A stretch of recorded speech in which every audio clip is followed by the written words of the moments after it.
नमस्कार दोस्तों, मैं हूं दिनेश केवरा। स्वागत है आपका न्यूज टाइम एसटीएस न्यूज के इस लाइव मंच पर। दोस्तों, प्रतिदिन हम चर्चा करते हैं विभिन्न विषयों के ऊपर। राजनीति हो, अर्थनीति हो, सामाजिक व्यवस्था हो, या फिर इस देश के अंदर जिस किस्म के बीज बोए जा रहे हैं और जिस किस्म की उपज निकल कर आ रही है, उस पर भी चर्चा होती है। चर्चा पास्ट की भी होती है, चर्चा प्रेजेंट की भी होती है, लेकिन इतने फ्यूचर की नहीं होती कि 1000 साल बाद क्या होगा, ये नहीं सोचते। हम ये जरूर सोचते हो कि 1000 साल पहले क्या हुआ था, 2000 साल पहले क्या हुआ था, 2500 साल पहले क्या हुआ था, या उससे पहले क्या हुआ था। लेकिन हम इस परिकल्पना में नहीं जीते कि अगला कालखंड हम निर्धारित करेंगे। दरअसल मैं तो एक बात को मान के चलता हूं, मुझे इस बात का नहीं भरोसा कि अगली सांस होगी या नहीं होगी। मैं इस बात को मान के चलता हूं। मुझे नहीं मालूम कि अगली सांस में जीवन होगा या नहीं होगा, लेकिन इस भारतवर्ष में बहुत सारे लोगों को लगता है कि उनका जीवन होगा। उसमें से एक व्यक्ति तो ऐसे हैं, महर्षि, ब्रह्म कमल, जो भी कहना चाहें। उन्हें यह भी पता है कि अगला चुनाव भी वही जीतेंगे।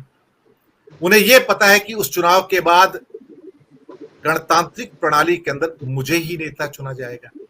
उन्हें यह भी पता है कि फिर प्रधानमंत्री के पद पर भी वही बैठेंगे। उन्हें यह भी पता है कि फिर उसके बाद जो 15 अगस्त आएगा 2024 का, उसका झंडा वंदन भी करेंगे लाल किले से।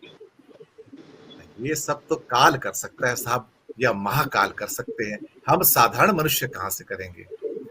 अब हमारे क्या कहते हैं ब्रह्म ऋषि मोदी जी ने 2024 का विजेता पहले से एडवांस में घोषित कर दिया है। तो क्या फायदा चर्चा करने से फिर कि अगले 1 साल में चुनाव होंगे, कौन लड़ेगा, कौन हारेगा। जब विजेता डिक्लेयर हो गया, गोल्ड मेडल किसको मिलना है, झंडा किसने फहराना है, वो तो पहले घोषित हो गया है। लोकसभा चुनाव की जरूरत क्या है। बल्कि ये कहा जाए नए राजा साहब आए हैं तो पुराने, लेकिन नया क्या कहते हैं ना कि जो परिधान है वो ओढ़ कर आए हैं और मुकुट भी लगा कर आ गए हैं कि मैं ही राजा हूं। अब हमारे पास कुछ नए महाकाल आए हैं। दोस्तों, इसी विषय पर चर्चा है कि अब चुनाव की आवश्यकता क्या है, जब हर चीज एक ही व्यक्ति निर्धारित करता है। यानी कि दुनिया में 3-4 लोग ऐसे हैं, Kim Jong Un north Korea के, पुतिन रशिया में, जिनपिंग चाइना में, ये उसी श्रेणी में चौथे हैं साहब, भले ही लोकतांत्रिक प्रणाली से आए हो। तो दोस्तों, स्वागत करेंगे हम गुजरात की पुण्य भूमि से गिरीश जोशी साहब का, एडिटर मरीन लाइंस। स्वागत है आपका। मीनू जैन जी, राजनीतिक विश्लेषक, आपका भी स्वागत है। पुण्य भूमि हिमाचल से अधीर रोहल जी, आपका भी स्वागत है। आशा है कि आप वहां पर कुशल मंगल से हैं। जो वहां पर हैवॉक देखने को मिल रहा है हिमाचल में, तो हमारी संवेदनाएं हिमाचल के सभी लोगों के साथ हैं और हम प्रार्थना करेंगे कि सब वहां सुरक्षित रहें। और हमारे साथ हैं हमारे मित्र अनिल सिन्हा जी, पूना से जुड़ रहे हैं। मैं तो पूना को पुण्य भूमि मानता हूँ, क्योंकि पूना भी एक किस्म से इंडिया का आईटी सिटी भी है। तो मॉडर्न डे का क्या कह सकते हैं कि वो पुण्य भूमि है। स्वागत है आपका भी। गिरीश भाई, पहले आपके पास ही आता हूँ। आशा आप भी स्वस्थ होंगे, आपकी आंखों का भी ऑपरेशन हुआ है, तो उम्मीद है कि आप बिल्कुल इस समय स्वस्थ हैं और कंफर्टेबल हैं। गिरीश भाई, नए राजा की जरूरत क्या है। आपके उस राज्य में से तो बड़े बड़े लोग, द्वारकाधीश आते हैं, स्वामी नारायण आते हैं, साथ में हमारे जैन मुनियों का एक सर्वोच्च धाम भी वहां पर है, उनकी कलाकृतियां भी सर्वोच्च उत्कृष्ट श्रेणी में आती हैं।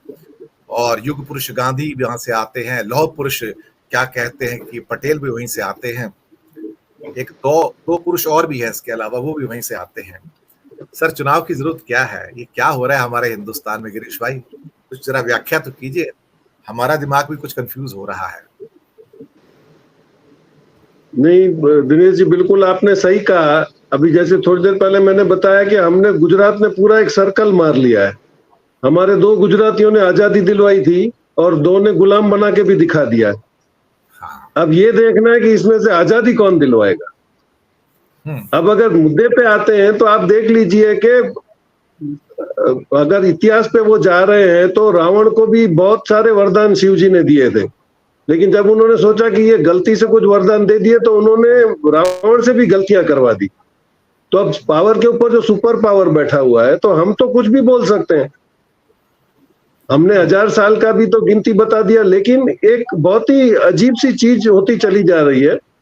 अभी कैसे इससे संलग्न तो नहीं है, लेकिन मैं किसी डॉक्टर से बात कर रहा था कि ये क्या हो रहा है, तो उन्होंने बहुत अजीब बात बताई कि बहुत ज्यादा स्ट्रेस से डेमनीशिया होता है, और उसके फर्स्ट जो साइन होते हैं वो कि आपके मुंह में थूक आना शुरू हो जाती है, आप सब्जेक्ट को कोरिलेट नहीं कर सकते हो, आप वर्ड को एडजस्ट नहीं कर पाते हो। तो ये जो निशानियां हैं, क्योंकि इन्होंने सारों की जो जिम्मेदारी ले ली, अब आंसरेबल भी अकेले ही है, तो ये किस किस जगह पे आंसर देंगे। और सबसे बड़ी दिक्कत जो हो गई कि इन्होंने जो पूरा गेम प्लान सेट किया था, इन्होंने करोड़ों रुपए खर्च कर दिए कि इन्होंने कांग्रेस को खत्म कर दिया, कांग्रेस मुक्त भारत कर दिया।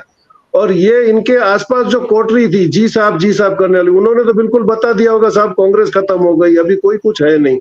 और suddenly bolt of the blue जब सारा पिक्चर बदलने लग गया, तो अब ये समझ में आ रहा है कि now it is a confusing state.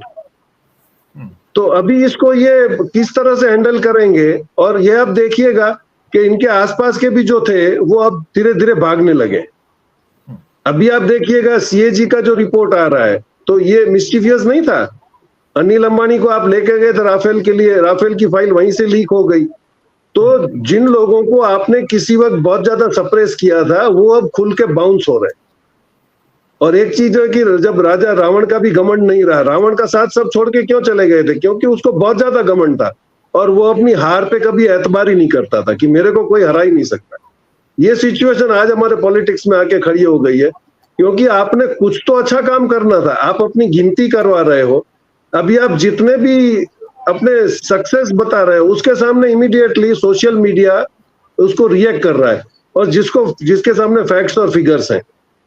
और अभी मैं किसी चैनल पे सुन रहा था कि भाई 2014 में 5 लाख या 6 लाख स्मार्टफोन यूजर्स थे, अभी करोड़ों में है।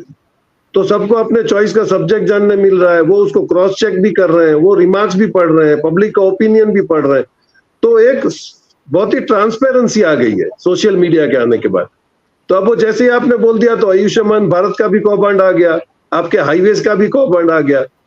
तो आप कितने कौभांडों को आप रखते फिरोगे। अब now you come into a defensive mode. आप जब तक अटैक मोड में थे, तब तक आपकी सारी फिल्में चल रही थी, अब आप डिफेंस मोड में आ गए हो। तो ये कंफ्यूजिंग स्टेट जो है, इसमें अभी ये इनको अभी भी ये लग रहा है कि पुराना कार्ड चलेगा, भ्रष्टाचार का कार्ड चलेगा, आपका फैमिली कार्ड चलेगा, लेकिन वो सारा मिसफायर होके वापस आ रहा है, और ये day by day confusing state होता चला जाएगा।